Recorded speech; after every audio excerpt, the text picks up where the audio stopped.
Believe it or not, Mr. President, the current business before the Senate is the consideration of a non-controversial nominee for U.S. District Judge in Idaho.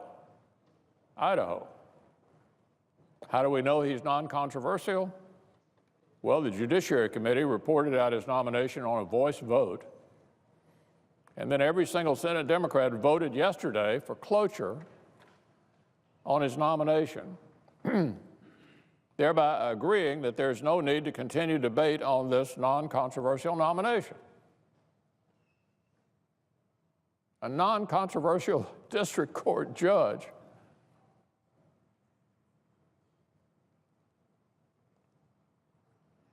Why are we still having a debate on a non-controversial district court judge?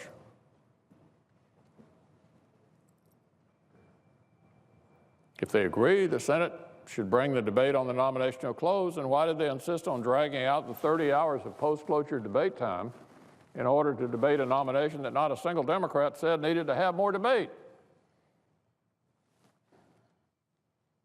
Well, we all know the answer. It's that the unnecessary procedural vote yesterday served our colleagues' apparent purpose of wasting, literally wasting, more of the Senate's time. Unfortunately, this has become a common practice for our friends across the aisle. At this point in President Obama's presidency, we allowed more than 90% of his nominees to clear by a simple voice vote.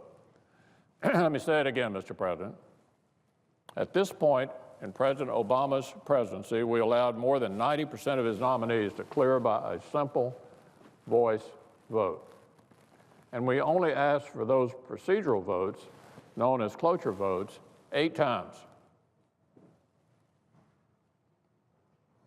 At the same point under this current president, President Trump, Democrats have allowed voice votes 10% of the time. 90% of Obama's nominees got a voice vote, 10% of Trump's got a voice vote. And they've forced procedural hurdles 30 times. Often these needless delays have nothing to do with the nominee's credentials, nor whether or not the Democrats even support the nominee. In many cases, in fact, they actually do support the nominee, like the nominee before us. As the Wall Street Journal observed yesterday, Democratic obstruction against nominees is nearly total, most notably including a demand for cloture filings for every nominee, no matter how minor the position. What does this mean? It means a 2-day waiting period and then another 30 hours beyond that. It's not about changing the outcome. It's about wasting time to make it more difficult for the president to make appointments. According to the Nonpartisan Partnership for Public Service, at about this point in President Obama's administration, he had 183 of his nominees confirmed.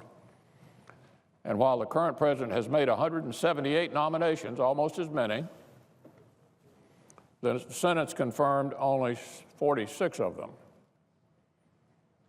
The Wall Street Journal editorial I mentioned goes on to note that the extent of this Democratic obstruction extends far beyond the cloture vote issue. I've discussed this issue before, and I urge the Democratic minority to think critically about the consequences for the Senate and for the country if they allow this near total obstruction to continue.